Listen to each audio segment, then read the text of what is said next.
Hello students, welcome back to my channel. In this video, I am going to share a brief idea about the fundamentals of quantum mechanics. Initially, one should have an idea about the mechanics. Mechanics can be defined as the study of behavior of matter. Simply, you can consider mechanics as the study of motion of particles. Coming to the classification of mechanics, mechanics can be classified into two types, classical mechanics and quantum mechanics. Classical mechanics was developed by Newton, whereas quantum mechanics was developed by Heisenberg and Schrödinger. For their immense work in the field of quantum mechanics, they won Nobel Prize in the year 1926. Classical mechanics explains the behavior of macroparticles like planet stones, whereas quantum mechanics explains the behavior of microparticles like atoms, molecules, and electrons. Moving to the fundamentals of quantum mechanics is based on four fundamental theories like Planck's quantum theory, de Broglie's wave equation, Heisenberg's uncertainty principle, and Schrödinger wave equation. Coming to Planck's quantum theory, it beautifully explains how energy is emitted or absorbed by a body.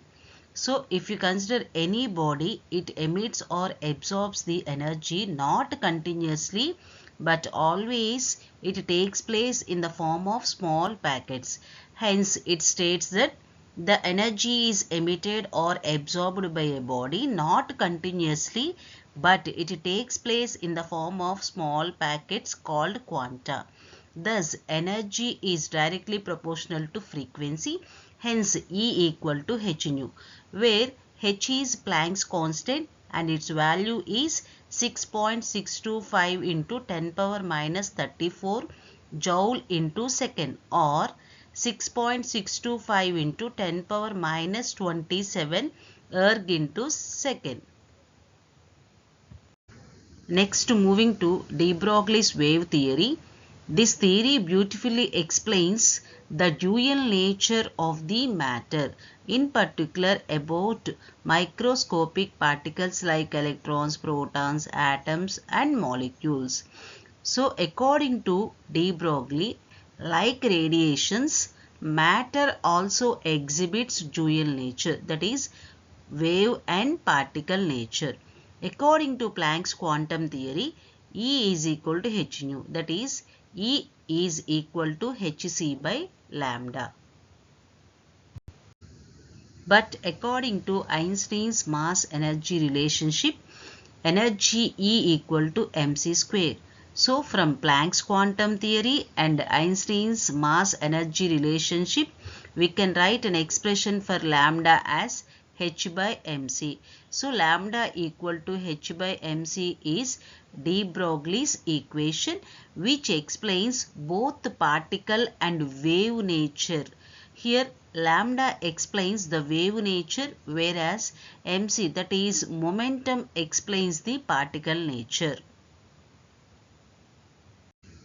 Heisenberg proposed that when we consider microparticles like electrons, atoms, molecules, they are being very small, it's highly impossible to know its position and velocity accurately and simultaneously.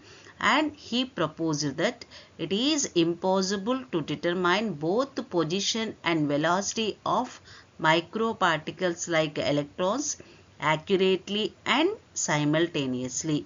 Coming to the expression, delta x into m into delta v is greater than or equal to h by 4 pi, where h is Planck's constant, m is mass of the particle, delta x is uncertainty in position, and delta v is uncertainty in velocity. And finally, moving to Schrödinger wave equation, it beautifully explains the wave nature of the electron. And the Schrödinger wave equation is dou square xi by dou x square plus dou square xi by dou y square plus dou square xi by dou z square plus 8 pi square m into e minus v into xi by h square equal to 0. where x, y, z are three space coordinates. M is mass of the electron, h is Planck's constant, E is total energy of the electron, V is the potential energy of electron, and psi is the wave function, and it is also known as amplitude function. In this way, these four theories explains the fundamentals of quantum mechanics. If you like the video, don't forget to like, share and subscribe. Thanks for watching. Have a nice day.